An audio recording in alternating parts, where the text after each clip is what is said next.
I had never seen so many people amputated, the direct victims of anti-personnel landmines. We are beginning to see really new technologies rapidly advancing, and those technologies are beginning to be weaponized.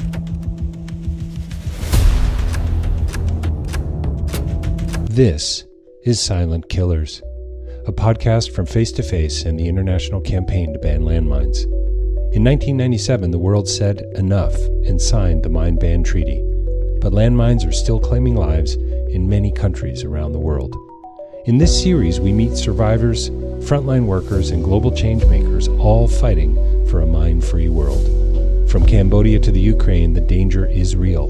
The work is urgent, and the path to peace is possible. Step by step, and yet still under our feet. This is Silent Killers. Well, welcome back to Silent Killers. My name is David Peck, and as usual, we have another very special guest here with us today chatting about some pretty important things. Ms. Nakamitsu, who is the High Representative for Disarmament Affairs from the United Nations, is here with us today to chat a little further about this topic. I hope you've been following along with this conversation, and if you haven't, please go back and listen to some of the earlier interviews, and if you're starting here today, welcome. Sign up, subscribe, and share with your family, friends, and everyone else you know. That would be really helpful. We'd love that here. This is a partnership between Face to Face and the ICBL out of Geneva. Ms. Nakamitsu, thank you so much for joining me here today. Thank you for having me. It's such a pleasure to always talk with people who I would say, I'm going to say this out loud, who are at a very high level, who are interacting with people who are making decisions, who are giving speeches, who are writing policy, and you're shaking hands with these people and rubbing shoulders with these people. And I would love to know a little bit about your story and how you wound up here as this high representative at the United Nations. What was it that, I'm sure it wasn't one thing, but what was it that pulled you into this larger story? Well, I didn't start my UN career in disarmament. So as such, I was never disarmament expert. But I joined the UN in 1989. And I started in humanitarian field, United Nations High Commissioner for Refugees. And my first assignment was in Ankara, Turkey. And during that time, of course, my assignment, there was the first Gulf War and the Kurdish refugee crisis. So throughout my career, I dealt with consequences of conflict and war, looking at wars and conflicts from different perspectives. First, humanitarian. Later, I worked in peacekeeping operations. I served in Bosnia, former Yugoslavia, Croatia, etc. And so I always was in a sort of direct observer and United Nations person trying to deal with the consequences, the symptoms and root causes of war and conflict. So I guess I can always say that as such, I was able to look at the direct impact of various weapon systems on people. And that was a very important factor when 2017, Secretary General Guterres called me into his office and said, Izumi, what about disarmament? And I didn't know what he was talking about. So I said, what about disarmament? He said, oh, no, why don't you do disarmament? I said, what? I never dealt with disarmament issues. I don't know anything. I'm not an expert. He said to me, you don't have to be an expert yourself. You will have experts. But I want you to look at disarmament issues from broader perspectives and then place disarmament at the center of various UN's priority work and connect it so that we will be able to address issues related to disarmament and security from a more, holistic, comprehensive point of view. So that was my entry into disarmament. And indeed, it has been very useful that I dealt with those direct consequences on people of various weapon systems and wars and conflicts.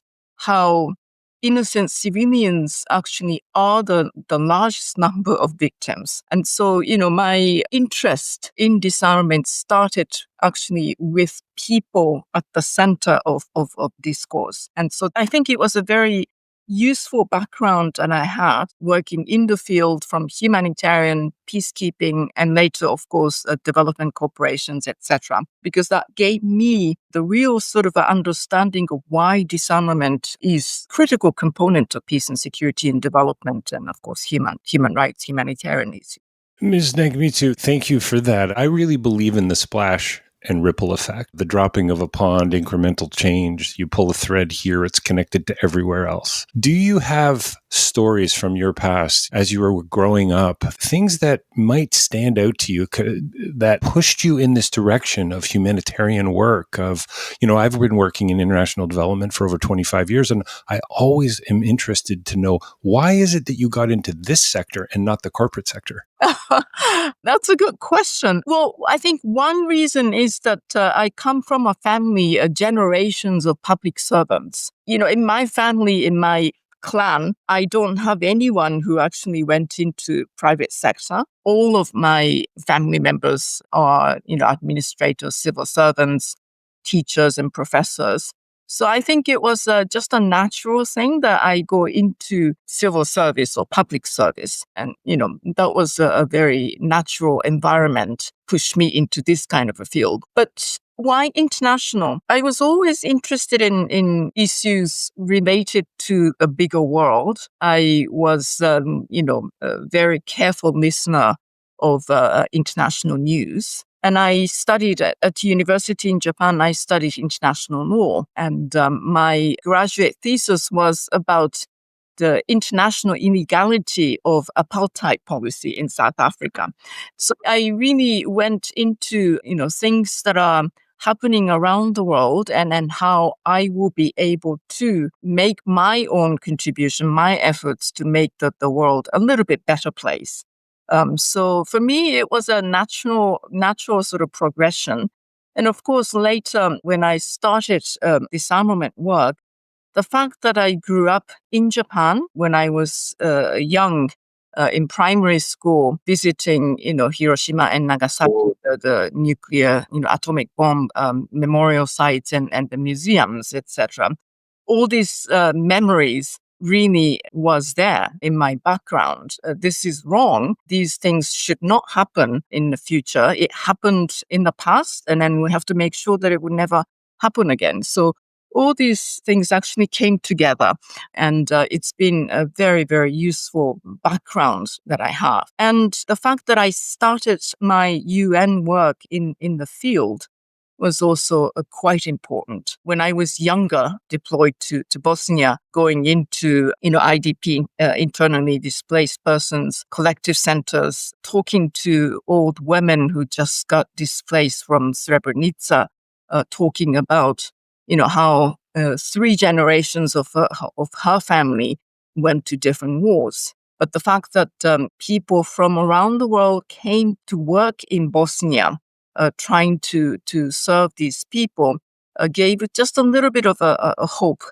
She said that maybe future is a little bit of a better time ahead of us. So that was the first time really I understood the famous preamble of the UN Charter, saving, succeeding generations from scourge of war. So there was these experiences collectively really gave me the real meanings and real understandings. And all these things came together and since 2017 really been a helpful, very useful background to my disarmament work as well. It's a remarkable story. And I love that you come from a family of public servants and of teachers. I think public servants and teachers should be, I think schools should be like palaces. And I think they should be some of the most highly paid people in the world. I really do believe that education is a part of we have to believe that, right? And when I had Lloyd Axworthy on Silent Killers recently, and he talked a lot about radical hope. And I love that you bring that up as well in such a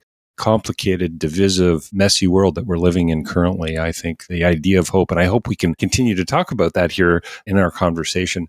You talked about root causes and direct impact, and I couldn't help but hear the gap between theory and practice.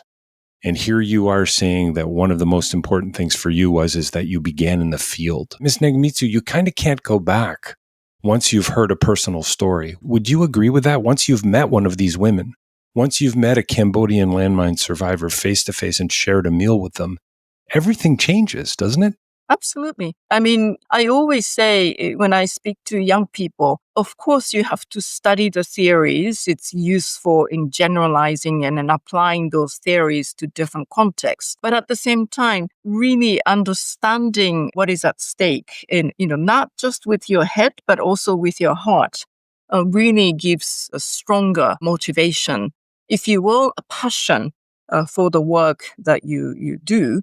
And, the work that we do, it's a difficult one. And sometimes you get really deeply frustrated, angry, you get you have a sense of despair. But this passion and the belief, the motivations that you acquire through those individual connections, the stories, personal stories. Those are the things that will actually carry you, continue work, this kind of work. So I think it's absolutely crucial that you have the connections to the real world, not just the UN conference rooms, if you will. Disarmament, the work that we do is supporting states and various stakeholders to develop important instruments, normative instruments, but that has to have a direct connection to the real world in the field. Yeah, that's good. That's good. You mentioned frustration and despair even, and I feel the same. How do you get out of bed in the morning with a smile saying, my sleeves are rolled up, I'm ready. Could you talk a little bit about some of maybe the more rewarding aspects of the work that you do? Yes, I'm actually quite an, optimist. If you're not, UN work is a difficult one to do. But what gives me hope in our work is that despite a really challenging, very difficult, very divisive world and dangerous world that we live in, there are people who want to work together to change course. And that sense of camaraderie and sense of alliance, believing that by joining forces, we can make a difference.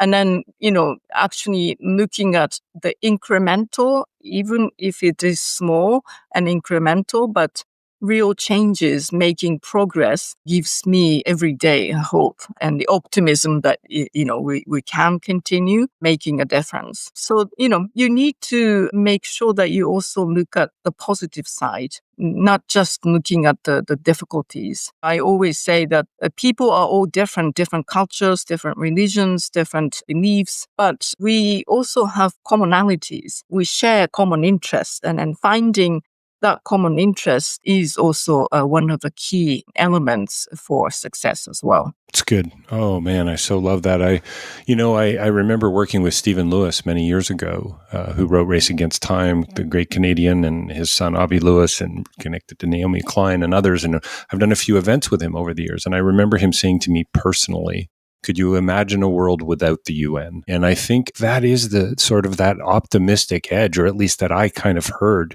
you chatting about there. And we're not going to have enough time in this conversation, I can tell already, but I'm just so thankful for you joining me here on Silent Killers today. Could you talk a little bit, Ms. Nakamitsu, about where you see the greatest maybe need or urgency with respect to disarmament? Is it about landmine clearance? Is it about victim assistance, education, public engagement? And so I'm sure it's all of those things, but do you have a focus, or do you think we globally need a better focus? It's all of what you said, of course. It would be very difficult to pick one area of issues. I mean, on the nuclear field, I think the risk of nuclear weapon actually used is highest since the depths of the Cold War. So, we have to make sure that it would never happen. So that's absolutely a priority. On the humanitarian disarmament side, many of those principles and norms and the humanitarian disarmament instruments that we actually sort of took for granted that it's there and it will always be there, is now starting to really erode, starting to weaken. And that is a serious concern. It's a very urgent challenge that we need to really course correct, because At the UN, we of course talk about how important it is to prevent conflict and prevent wars. But if it doesn't happen, then at a minimum, civilians have to be protected. There are rules to fighting wars, right? And humanitarian disarmament instruments are made in order to make sure that civilians would not be victimized in wars. So, those instruments, including and most importantly, obviously, the Ottawa Convention, Anti-Personnel Landmine Convention, I think that is a top priority. There is also another quite important issue of large explosive weapons being used in the residential, populated areas. That should not happen. So all these things are absolutely top priorities. And on top of everything, we are beginning to see really new technologies rapidly advancing. And those technologies are beginning to be weaponized. The consequences of that is still today a little bit unpredictable, unknown. It's not clear yet. But we know that if we have a day, and God forbid, when machines are actually making decisions to use lethal force and then take human lives, that is really a scary thought. So we have to make sure that that would not happen. So all of these things, top priority issues, subjects. And in order to do that, we need to make sure that public is aware of this, public voices are heard, that these things are not good. We can't let that happen. Young people be made aware and their voices are heard, and then they will actually be in the decision-making table, because this is really about the world that they live in, and they will be leading. So, all of those things, education is absolutely key. So you can see that everything that you just mentioned, priority, you can't say which one is the top. We have to do them all together. And it is, in my view, one of the critical issues for the entire world. It's not just for one nation or group of nations, but for the entire humanity. This is a very, very important work that we have to do urgently. I think of some of the gaps, where obviously I suppose most of us who work in this sector think funding. We need more funding. What is it, $4.3 trillion to meet the Sustainable Development Goals? That's the number that's been floated recently. But it isn't just about money, right? It's about political will and it's about morality. So, Ms. Nakamitsu, I think we could go outside of a boardroom, outside of a UN meeting, outside of a world, an NGO meeting, and individually, everyone would agree that disarmament is a good thing, that stockpile clearance is a good thing, that landmine clearance, victim assistance is a good thing. And yet, collectively, we seem to have so much trouble getting there. Can you put your finger on a few of the issues that might be helpful for some of our listeners? You talked about the sustainable development, financing what we need. But at the same time, on the other side of the spectrum, the world last year, 2024, spent $2.7 trillion for military budget, military expenditure. And with the current trends continuing, it could actually go up to $6.7 trillion. I mean, it's a record high in history. And so it's an astounding number. Yes, absolutely. So there is, at the moment, an imbalance where the world is really looking to military security and neglecting or crowding out, if you will, other top priority challenges of the day, such as climate crisis, sustainable development, inequality issues. All these things are actually crowded out from the priority list.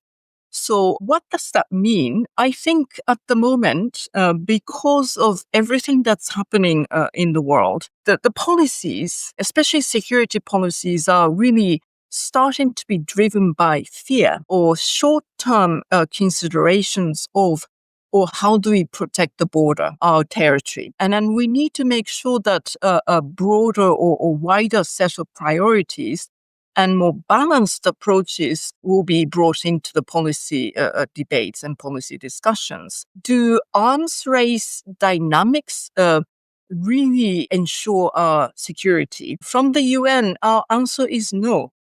military alone security policies will at some point have a backlash, because we will go into the sort of a vicious circle of additional security and threat perception in various parts of the world that are, in tense relationship with each other. So for us, more balanced security approach is a combination of course, appropriate self-defense capacities that to be combined with, of course, diplomacy, arms control, and disarmament measures, which are made, after all, as security instruments. We don't believe that disarmament is just utopian, idealistic discussions. They are made as security measures. So we need to we need to have a better combination of those various instruments, and then look at legitimate security concerns and address them more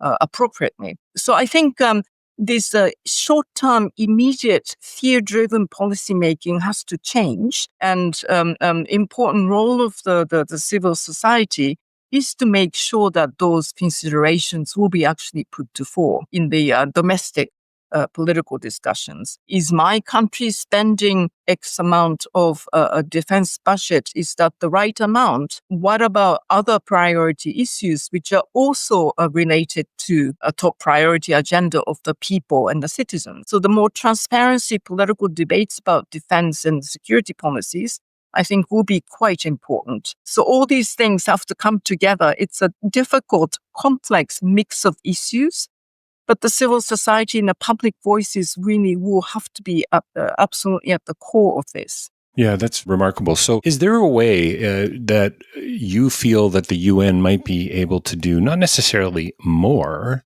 but might be able to, I don't know, co-create, collaborate, link metaphorical arms together more with civil society to, to keep this message in the forefront and to engage publicly. And I know that you're already, as an organization doing so much, and you individually. Any insight there? Yes, I mean, we are trying, and then we are redoubling our efforts to that effect. I mean, the issue that I just talked about, the military expenditure, this is a result of the recent Secretary General's report on military expenditure, how it is impacting sustainable development goals. And this was at the request, this was written by the mandate given by member states. And the reason is that I think vast majority of member states actually feel that there is something wrong at the moment, and they want to find out how to course correct. So there are good number of people and member states, I would say vast majority of states in the world, who want to address those things. And the UN's role is to make sure that we give substantive advice and options on how to make sure that will be a possibility. And so, one of the things that we are really focusing on is that using those substantive reports and recommendations that we give, we need to make sure that there will be public debates being generated, of course, at the global level, at the United Nations, but also at the regional level, because the threat perceptions are all different depending on which regions, which countries you're coming from, and of course at the national level. And in all of those, I think the civil society voices are absolutely key, and expert analysis and voices are also quite important. So, we are trying to work with them. Yesterday, I had a large meeting, 2 hours, with the civil society representatives, and the hybrid access make it now possible for, civil society organizations in Cameroon, in South Africa, all these different places to participate in this kind of a wider a discussion platform. So we definitely want to enhance our efforts in this regard. It's so good. I mean, I've been doing this for many years alongside of other work that I do, but for me, it's about the conversation and about planting those seeds and peeling back the layers, with further question and dialogue. And I'm so encouraged to hear that the UN is, supportive of that and getting the public involved. And it's not easy. We have to wrap here in a couple of minutes, unfortunately, but, you've talked about root causes. direct impact. And you brought up optimism as well, Ms. Nakamitsu. I would love to hear, what are you optimistic about, looking into the future over the next couple of years? Is it about the youthful involvement and engagement, or is it about changing the narrative? I'd love to hear more about what you have to say there. Yeah, I mean, working with younger people definitely is one very important sources of hope that makes me also energized as well. I mean, a very concrete example of how I was very much inspired. And then I wanted to talk a little bit about anti-personnel mine ban convention. The first time that I ever really saw the impact of anti-personnel landmine was in Cambodia in 1991. I was at the time I was working for UNHCR, just coming out from Turkey, Iraq and Turkey at the end of, it was 92. At the end of 91, I came out from Turkey, Iraq, and then moved to Geneva, started to work for human resources in UNHCR. And in March of 92, I was sent to Cambodia, because there is as you know, ANTAC operation was starting, and the UNHCR was starting to have a repatriation operation of Cambodian refugees into Cambodia. So I was sent to Cambodia in the spring of 1992 for about a month to travel around the country to identify how many people, what kind of people we need to recruit for that operation. And I had never seen so many people amputated, the direct victims of anti-personnel landmines. It was really a huge shock to me. I went to visit Handicap International, different offices trying to help those victims, etc. And years later, I heard about this movement to create a treaty about this. I think at the time I was working in Bosnia. And then I said, no way. I mean, a couple of NGOs working together, the landmines everywhere, so many millions, and then it's just not going to happen. But it's great that these NGOs are getting together and then trying to voice their concerns.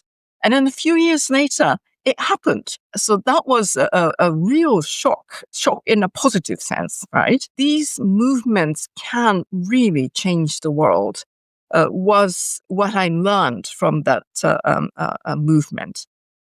So I think the same thing or something similar can happen. These young people, and by the way, younger women, really voicing their concerns, getting together. Similar things happened, of course, with the TPNW, Treaty on the Prohibition of Nuclear Weapons. That was the ICAN movements. Again, younger people getting together and then saying no to nuclear weapons.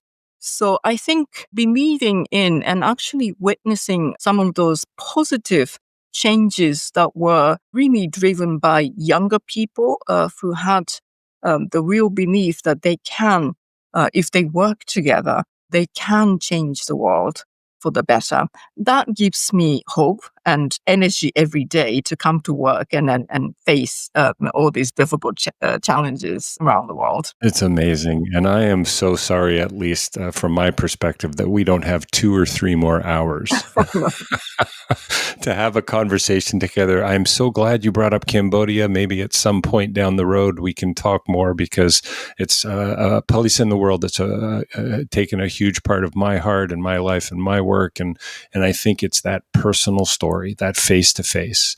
And I love that you use the phrase belief and witness. And I think it's a remarkable thing.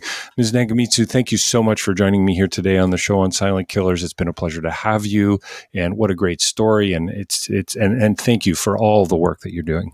Thank you very much for having me. Well, there you have it. That was my interview with the High Representative for Disarmament Affairs from the UN. That's Ms. Nakamitsu.